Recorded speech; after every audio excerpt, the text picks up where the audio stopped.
los ve rezar. No se puede esclavizar pueblo que sabe morir. Entre el ruido de cañones se oye la jota cantar. Luchan hombres y mujeres por sus hijos, por su paz, por su patria y libertad.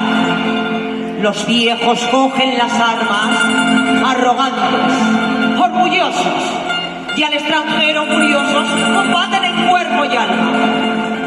Zaragoza fue cerrada por 8 viejos portales.